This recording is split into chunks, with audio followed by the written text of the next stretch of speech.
Yes, Mr. Commissioner. Ms. Brown will be next for the First Nations Coalition, but just perhaps before she starts, there were two exhibits referred to by Mr. Leedham which have not been marked, and I'm going to suggest that they be marked. The first is this Speaking for the Salmon PowerPoint presentation, and the next is the monitoring results, which were referred to and which I understand are now available in electronic format.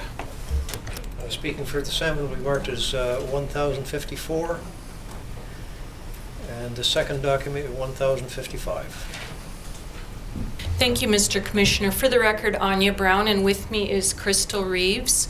Mr. Commissioner, I expect to be approximately 30 minutes in my cross-examination. And for the benefit of the panel, we represent the First Nations Coalition. The coalition is comprised of a number of First Nations from the Fraser River, as well as Fraser River fishing organizations, Fraser River Aboriginal fishing organizations, that is, as well as the Council of Haida Nation and also some of the Douglas Treaty First Nations.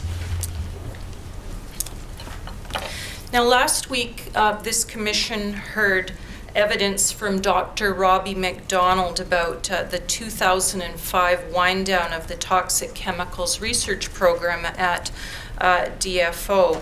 And we heard from Dr. McDonald about the importance of that program and also how there's been really very little research done in that area by DFO since that time. Dr. Ross, do you agree with that general statement? In general, I would agree with that statement. The Environmental Sciences Strategic Research Fund, ESSRF, which was the primary pot of research funds available to us contaminant experts within DFO, allowed for a wide range of proposals to be entertained, and even though it was a science-based, peer-reviewed funding envelope, it demanded of us, as we proposed research projects, it demanded of us to identify the stakeholders and the client groups in such a way that not only would we be doing cutting-edge science, but it would also be meaningful. And we were able to partner with a number of organizations, our habitat staff within DFO Pacific region, but also occasionally with First Nations communities and other government agencies. The Commission also heard from Dr. Parody, who was part of the team that implemented the dismantling of the toxic chemicals research program, and his evidence was that the funding wasn't lost so much as moved from one research program to another area. Do you agree with that? Well, I can't speak to where the money went. I can only say that prior to 2005, we had approximately $5.4 million per year nationally. That was for Canada's 3 oceans to embark on research that dealt with contaminants, but also a number of other environmental sciences projects. Of that, about $1.2 million per year was made available to Pacific region scientists. During program review, it was decided with some attempts to provide guidance on the part of scientists, it was decided that contaminant research was not something that was required of DFO, and that was largely related to point source discharge under Section 36 of the Fisheries Act, and that was the purview of Environment Canada. So there was a rationale given. The monies disappeared from things that I understood or I had access to as a scientist, and I can't speak to where those funds ended up going. So has the dismantling of the toxic chemicals research program affected the work that you do and your department? With little question, the loss of this program has meant that my job as a scientist has become more difficult. I have been very successful at raising money both from within Fisheries and Oceans Canada and also from other government agencies as well as outside groups. But most of these projects tend to be highly targeted projects within Fisheries and Oceans Canada. I would point to the National Pesticide Research Fund. That's $300,000 per year nationally. That's targeted at only looking at effects of single pesticide chemicals on the health of fish, no complex mixtures, no real world. I could point to the Federal Contaminated Sites Action Plan that has an interest within DFO and other government departments at reducing liability associated with contaminated sites. Those would be federally designated contaminated sites. That has helped us to carry out some what I consider to be good research, albeit targeted. I would also point to the Species at Risk Act that recognized very quickly that our southern resident killer whales are endangered, and one of the three major concerns are very, very high levels of PCBs and other persistent compounds. And they have supported some of the research that I carry out. We've also been fortunate to work with Indian and Northern Affairs in Health Canada, where there's a shared interest in looking at contaminants in traditional foods, and this would be shellfish, salmon, harbor seals, and some other species. So I feel as though at the end of the day, the few members of the research community within the federal family have been able to do what I hope is a decent job, albeit one that is constrained by the view that contaminants really are not the responsibility of Fisheries and Oceans Canada, and in my view, in my view, the Environmental Sciences Strategic Research Fund, or the Toxic Chemicals Program, allowed scientists to seek out, using their own expertise, the problems, the hot topics, the data gaps. Whereas now that sort of a mantra has disappeared, and that does make it a little bit more challenging to support research on areas of considered to be important to me. I think that really answers perhaps what would have been my next question, which was whether the dismantling of the program in 2005 has been one of the reasons why we have these gaps in the data that you and your colleagues have given evidence about today with respect to the absence of evidence specific to the effects that contaminants, and in particular wastewater, have on salmon. I'm not sure what the question was exactly to that, but... Is it one of the reasons why there are gaps in the data now, 6 years after the dismantling of the program? I think with little question, I've mentioned it this morning. I think scientific research is the way to go if one is to make wise management decisions. If one is trying to understand what's happening in the real world, that's the radar, or those are the eyes at street level to understand what's going on in the natural world. In tandem with the loss of the Toxic Chemicals Program and our research mandate, we did also lose the water quality unit at our Habitat branch, and those were the people with street smarts. So those were the people that knew all about land use and practices, and were able to see the consequences of certain actions. Often, as a scientist, one is behind a computer in the library looking at the problems in other parts of the world and not on the water all the time. So our Habitat colleagues, the biologists and staff there, and I believe there were only 3 of them, they were an encyclopedia of knowledge that helped to guide our approaches to devising important research questions, etc. So I think if we look at the last 6 or 7 years, had we had 6 or 7 years with a more clear mandate and a structured set of opportunities to embark on research that might have given us more answers, then yes, we would have more confidence from which I think I could speak today, or others could speak today. Have the concerns that you've expressed just now, have those concerns been passed on to any of the people that you report to within the department? Yes. And has there been any follow-up to those concerns? When program review started in approximately 2004, the contaminant scientists within DFO nationally were invited to a series of workshops. One was in Ottawa, one was in Toronto. Those are the only 2 formal workshops, and we were told that we were going to lose our research funding envelope, but that the program would be relaunched and retooled based on our expert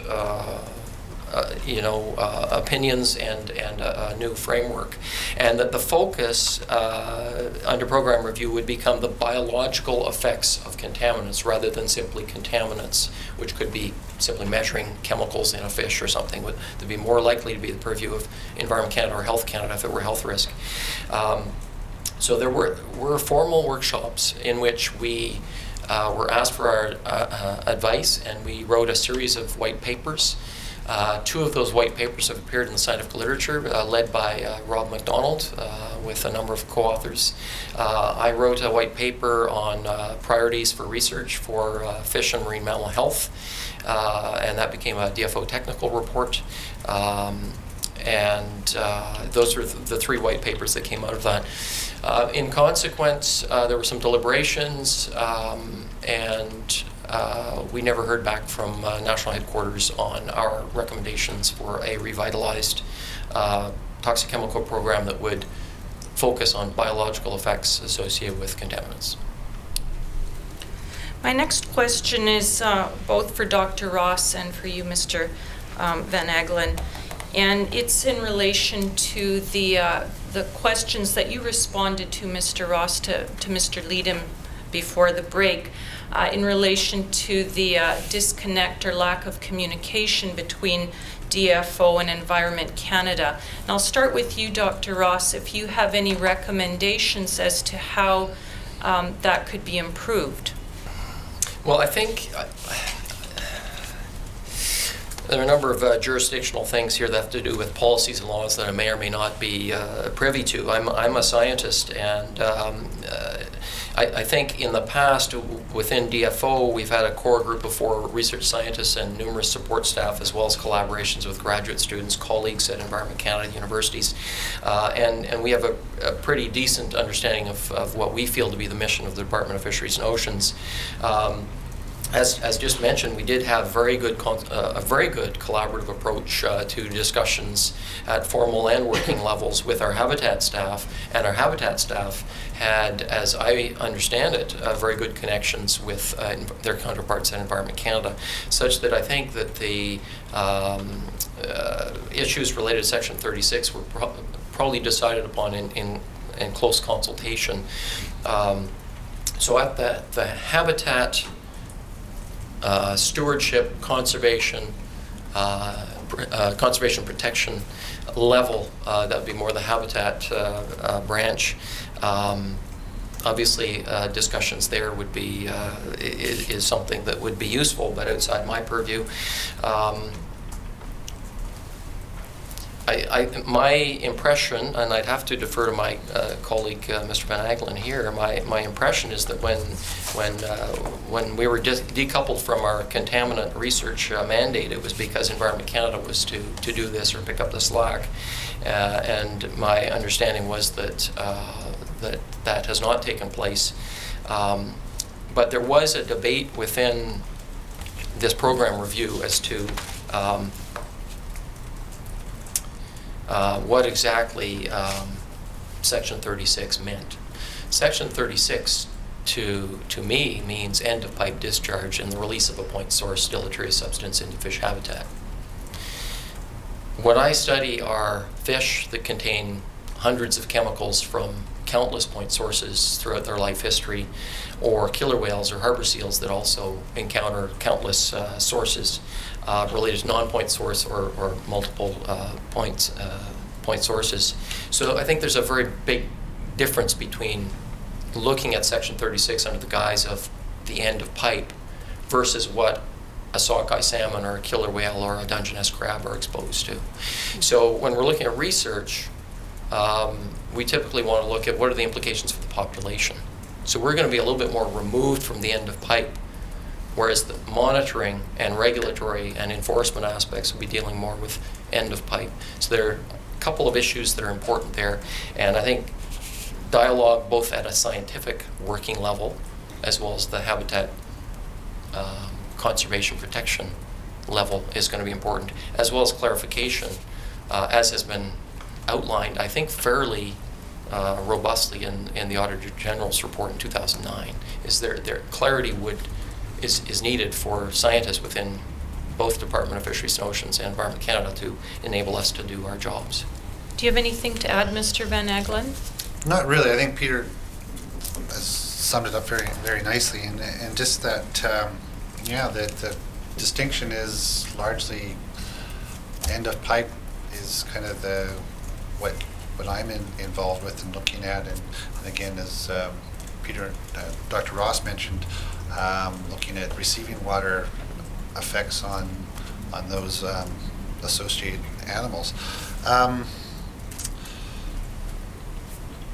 As a means to, as a suggestion to do something, maybe closer liaison with between the two departments, because as was mentioned with when Fisheries dismantled their program at the West Vancouver lab, largely lost kind of the collaboration that existed between my lab and the folks in DFO, scientists in DFO that were doing similar or corresponding type of research. Fellows like Dr. Krasinski, Dr. Birdwell, those people that were doing kind of pollution-based effects research on salmon and things like that. So there was a nice, there was a nice connect, and there was a lot of collaboration and communication between our two groups at that conjuncture. Mr. Lund, could you turn up, please, PPR number 15, please? And if we could go to page 51, please.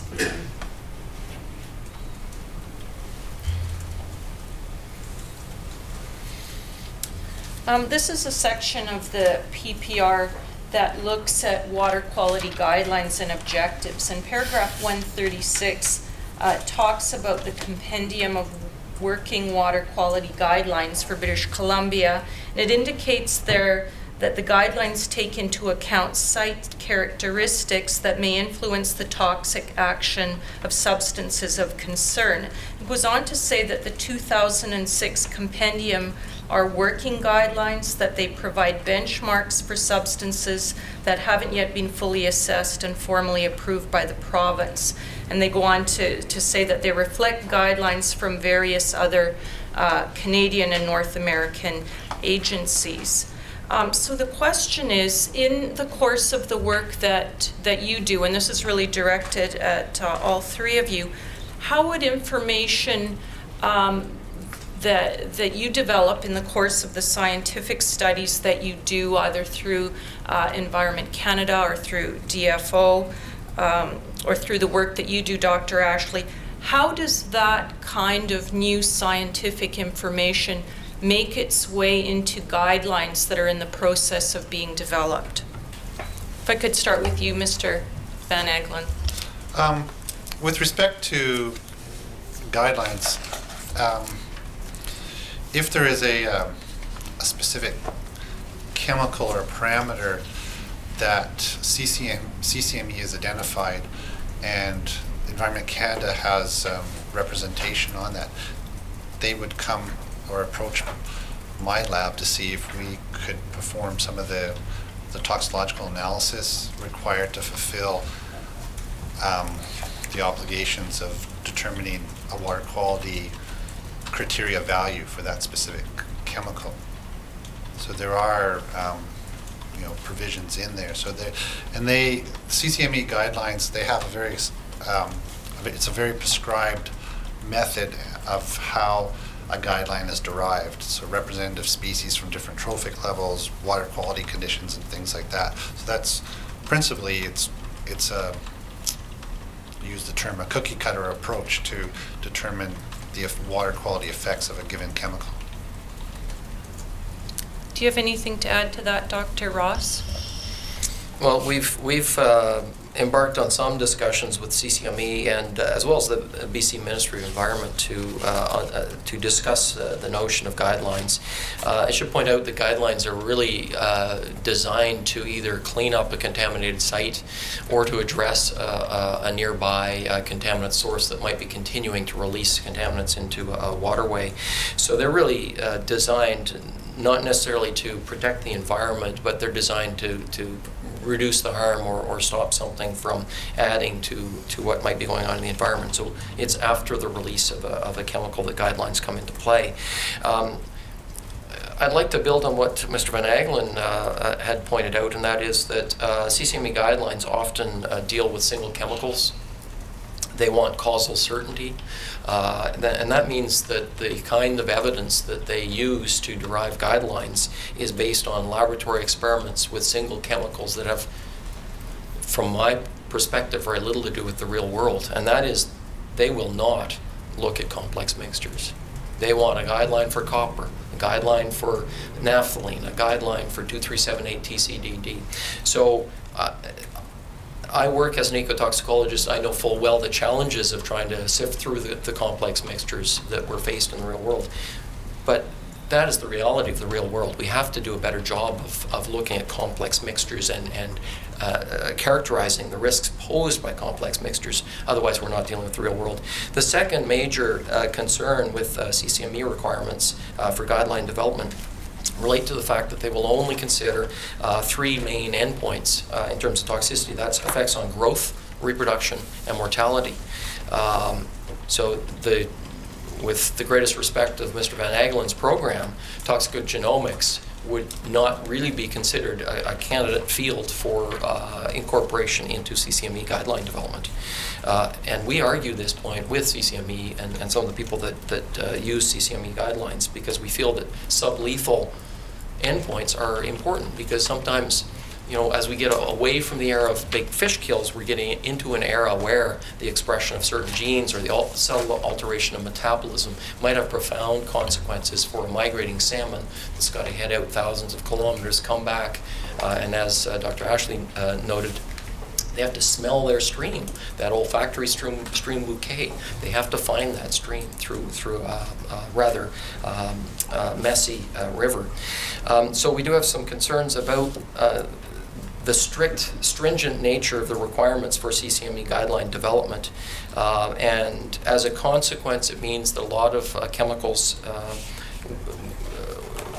do not have guidelines. There are very few guidelines out there, in actual fact, by which we could measure sediment, for example, or water, and come up with a full understanding of the risk posed by that matrix. This commission has heard from Dr. Johannes in earlier hearings that there's very limited data available on water quality on the Lower Fraser, and I think we've heard that from yourselves today as well. Do you have any recommendations on how scientists can build data on water quality specific to the Lower Fraser? I'm not sure what you mean by build water quality. Is there a program in place, or is there a program being contemplated? For example, the EEM program that I understand is being contemplated for municipal wastewater treatment plants. Would something like that assist in the collection of data on a regular basis so that there is a better sense of water quality on the Lower Fraser? Yes, I mean there was an organization like Metro does have a variety of monitoring programs that falls under the general category of receiving environment monitoring and an ambient monitoring program on the Fraser. But those programs tend to be for internal consumption and presentation at the Environmental Management Committee, and they don't really get much farther than that. So what's really needed is a cooperation amongst any of the polluters on the Fraser, Lower Fraser, such that there's some data sharing and it becomes more of a collaborative effort rather than just one agency meeting their regulatory requirement and then putting the reports on the shelf and not sharing them with the broader community. Dr. Ross, do you have anything to add? Well, as I understand, I believe that the water quality monitoring is carried out under the auspices of the BC Canada Water Quality Agreement. And there are 35 odd stations. If one looks at the list of parameters that are being measured, they are cheap, easy, basic measures. There are no measures for PCBs. There's no measures for pharmaceuticals. It's a very cursory list. So that's a monitoring approach. I think it is useful in many ways, but it could probably be expanded a little bit, at least at a limited number of locations, because it is expensive. A couple of other points I would suggest. One is a lot of these chemicals don't dissolve in water, but they do dissolve in sediments, or they do quickly bind to particles and get into the food web. So one has to look at water, but also what escapes from water. A lot of the persistent compounds are afraid of water, hydrophobic, they're lipophilic. So water isn't the only thing I think we should be looking at. And then I would also emphasize that there's a distinction that one needs to make between monitoring and research. Oftentimes monitoring means that we either know what the problem is and we want to see if we're doing a good job. Then one can go down the regulatory side of things and look at that. Another example of where monitoring comes in fairly nicely is when one doesn't quite know what one is looking for, but one wants to have a general sense as to, I don't know, sea surface temperature or something else. And those records have been instrumental in guiding scientists and managers over a long time. But there are a lot of examples where monitoring will not capture everything. And I think it gets back to the importance to having scientists out there conducting research that is hypothesis driven, whereby they use the appropriate study design, the appropriate methods to select species or matrix or season to get the answer they're going after. So I would draw a very clear distinction between monitoring and research, because they really rarely meet up in perfect synchrony. Do you have anything to add to that, Mr. Van Eglen? Yes, I would just follow what Peter was saying, but it's saying like monitoring can loop you into a very expensive process with no end game in sight, opposed to having a very focused. You have to have targets or indicator species that would determine that you are listing some type of an effect or not, or seeing a recovery. So there's when we have to be careful when we say monitoring, because as I say, with respect to new emerging chemicals of concern, you can monitor them. You may not see them, but if you spend huge amount of money and build detection limits and buy expensive instrumentation, you may see them, but all because you can measure them analytically. Are they necessarily listing some type of an effect?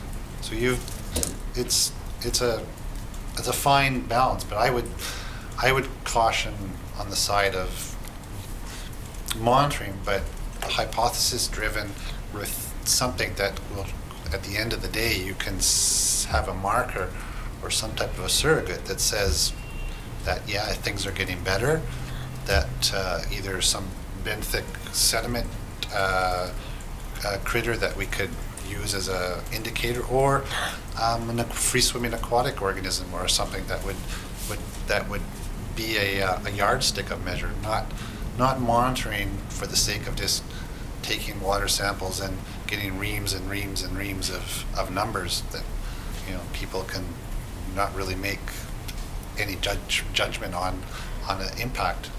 Now, we've heard about the end-of-pipe testing that takes place with respect to water treatment plants.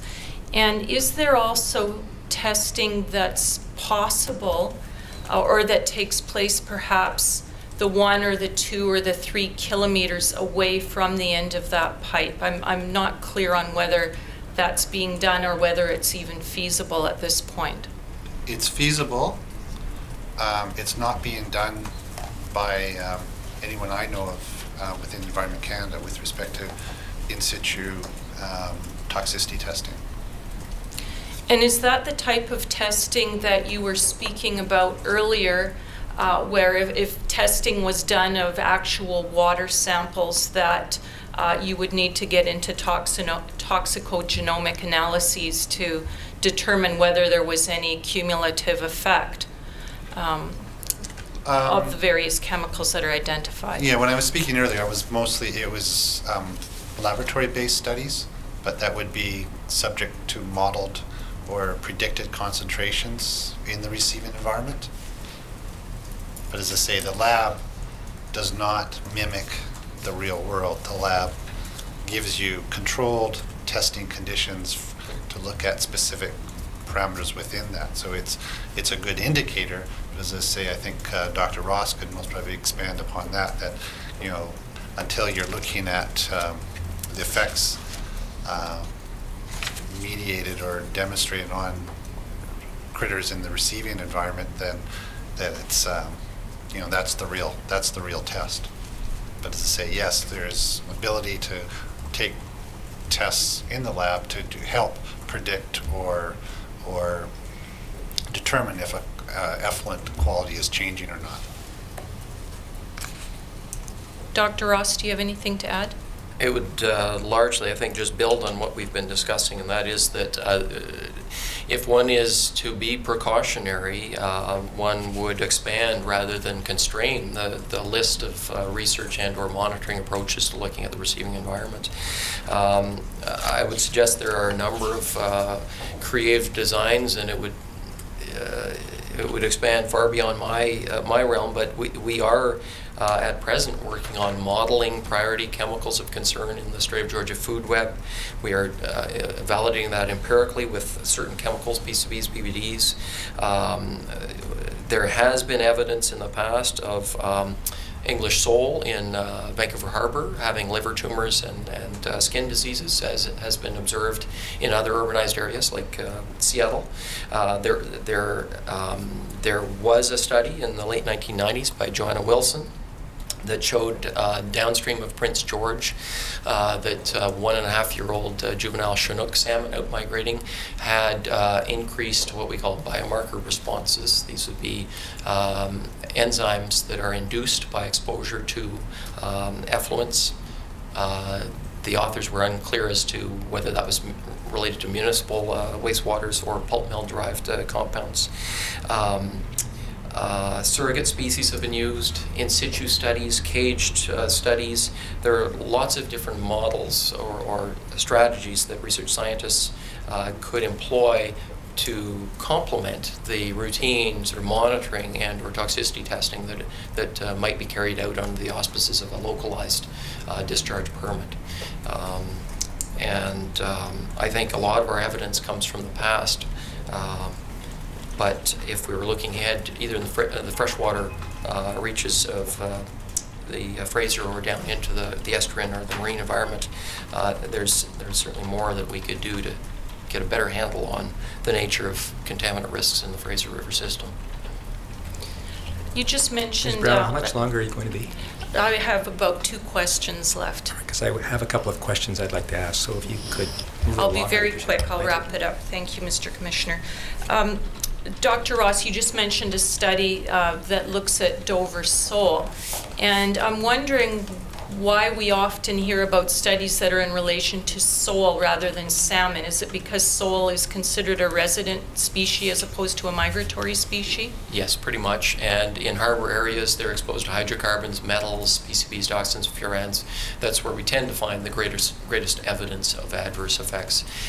When an animal migrates, much more difficult to keep control over the confounding factors in its life history. Thank you. Those are my questions. I just had 3 quick questions for the panel. First is perhaps for Dr. Ross. I think you mentioned in 2004, Mr. Van Egelen did in any event the removal of the funding for your toxic research program. That would be about on the eve of the adoption of the wild salmon policy. Can you tell me what understanding you had at that time and what understanding you have now with respect to the intersection between the kind of research you've been talking about here today and the wild salmon policy? I was not privy to any discussions related to the wild salmon policy. And what is your understanding currently as to the intersection between the wild salmon policy and the kind of research you're doing? I have pretty much never embarked on any discussions about the wild salmon policy or its intersection with contaminants. I think as we've heard today, the contaminant file has been a difficult one for us, and it has been the general view that it has no real home within fisheries and oceans. And Mr. Van Engelen, is there any crossover discussions that you've had with respect to the wild salmon policy? No, Your Honor. The second question I briefly had was, and I think it came up just now, with respect to cross-border issues and contaminants, is there any involvement by DFO or Environment Canada with regard to the Pacific Salmon Commission work or discussions with the State of Washington or the State of Alaska with regard to contaminants? I've been collaborating with the state of Washington since 1996, and we've been working on the harbor seal, one of my favorite study animals because they don't migrate. They're high in the food chain. They tend to amplify the pollution signals associated with some of these persistent contaminants of concern. And we have been working quite closely with the Washington Department of Fish and Wildlife to characterize PCBs, PBDEs, dioxins, furans, organochlorine pesticides, and a number of new generation flame retardants at the top of the food chain. And the state of Washington has a program to look at fish health and fish contaminants right down into sediments. Certainly the state of Washington has had a long-standing concern about the Puget Sound, which is a vulnerable receiving environment, has a long history of contamination associated with spills and industrial sites and municipal military activities. And they've been actually very interested and supportive of transboundary work on some of these priority persistent compounds of concern. Only, Your Honor, in the case if there was a spill or an infraction on transboundary waters where 36.3 provisions would come into play, but other than that, nothing. Thank you very much. And finally, I just wanted to raise, I think it was Mr. Ashley, Dr. Ashley, who mentioned earlier today, at the end of the day, it's the taxpayer that has to be supportive of these programs for research and pay for the cost of installing facilities to address these concerns that you've raised. Is there an education and communication program within DFO or Environment Canada, or that Dr. Ashley may be aware of? We've seen, at least as citizens, a substantial program for recycling, for landfill concerns. Is there any program which brings the taxpayer into the equation in terms of their knowledge base to raise the awareness around the kinds of issues that you've been talking about? Are there any kinds of programs that address bringing the community into the program so that they will have an understanding of what you're doing and be supportive? And perhaps programs that, like the recycling programs we've seen throughout the communities across Canada, take some of these toxins out of the system, if possible. Perhaps I'll start on that one. I take very seriously the idea that as a scientist I can't operate in an ivory tower, and I do extensive public speaking and interviews with the media. There's always a very strong appetite here in British Columbia and Washington State when it comes to salmon, killer whales, contaminants. I find there is a strong appetite for that kind of information, and the feedback that I get is steadfast. It's the taxpayers seem very, very happy to be investing in protecting some of the creatures that we're discussing today. I can certainly point to programs that, as a scientist, I've seen an interest and support for outreach. Species at Risk Act is a multi-stakeholder oriented and driven piece of legislation whereby stakeholders do have input into recovery strategies. The Oceans Act began with a tremendous fanfare with a lot of outreach for integrated management, multiple stakeholders. Fisheries management necessarily works with stakeholders. I sense, though, that in a difficult budgetary time, oftentimes the first things to go are the things that that I guess have some meaning to some of the people on the street. I think outreach is one of the things that remains vulnerable, as is research or project-oriented money. So sometimes these programs are the first to suffer. I would also point to Indian Northern Affairs and Health Canada, both agencies that are very concerned about contaminants in traditional foods. Health Canada south of 60th parallel, INAC north of the 60th parallel, and we have projects under both agencies. They have a very strong requirement that we communicate to the public and to the stakeholders and work with the communities that we're accountable to.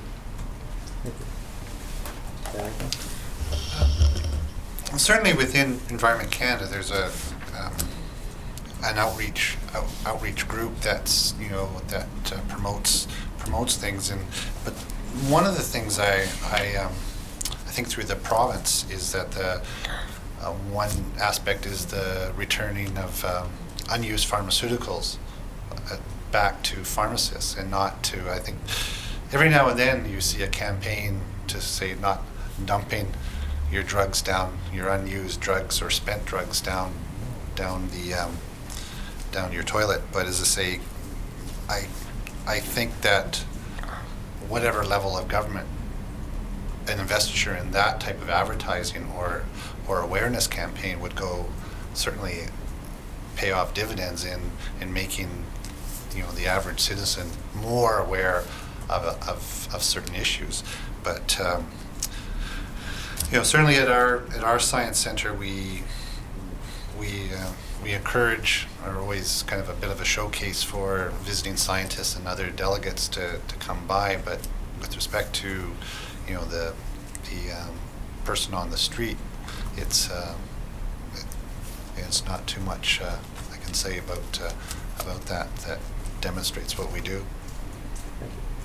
Dr. Ashley? While I was at Metro, there was quite an effort on getting some messages out on source control to prevent certain pollutants from getting into the wastewater treatment stream. I brought this scoop along. You may or may not have seen these. If you live on the North Shore, in 2006, Metro Vancouver delivered one to every household on the North Shore, in every apartment, every condominium, encouraging people to use 1 scoop of detergent, laundry detergent, rather than 2, because the instructions on most boxes of detergent, obviously it's the detergent manufacturers would like you to use more, and a lot of detergents are designed for use in hard water environments. So in a soft water environment like we have the type of water in the Metro system, you only need less detergent, and one of the compounds in the detergent, the ethoxylates, is what was identified as one of the main toxicants in the failed fish mortality test at the Lionsgate sewage treatment plant. And so Metro took upon themselves to get this message out to everybody in the North Shore to use 1 scoop rather than 2. And so it came with a flyer, and it was a very, very, very good public outreach campaign. I think over time it fades, and people need to be reminded, because I think there's probably these things kicking around in people's houses. They don't know what they mean anymore. And so it was a great idea, but it requires continual reminder what it is. Thank you very much. Thanks to all of you. Mr. Commissioner, that concludes the questions. I think Mr. Prost. Oh, Mr. Prost has got one more thing to Sort of like a bad penny, keep turning up. One question, Mr. Ashley. Last week we had some evidence about the SLIP project, which you played a very prominent role in. But are you aware of the extent to which there was public outreach and public participation in the SLIP project that contributed to its success? Yes, the SLIP project is the Shuswap Lake Integrated Planning Process. It had a huge front-end component of public consultation, because basically it was a public upwelling of being very unhappy with the rate and pace of development in Shuswap and Mara Lakes, both in the shoreline and the upland region. And so that was a multi-agency effort between the Ministry of Forest, Lands and Natural Resource Operations, what it's called now, and DFO and the Columbia Shuswap Regional District, and they had a series of town hall meetings in Salmon Arm and Chase and various fire halls around there to have the public come out and express what their concerns were about what was going on in Shuswap and Mara Lakes. So it was realized that because it was to be a new approach, it was to be a multi-agency to sort of fill the gaps in how Shuswap Lake was being managed. It had to have a huge amount of public support in order to make it move forward. Thank you, Mr. Commissioner. Thank you, Mr. Prost. Mr. Commissioner, I believe we should adjourn until tomorrow morning, 10 a.m. for the next panel. Before we adjourn, I want to thank all 3 of you for attending here today and for providing us with the benefit of your knowledge, for answering the questions of council, and for answering my questions as well. Thank you very much. You're welcome. Commissioner. Hearing is now adjourned for the day and will resume at 10 o'clock tomorrow morning.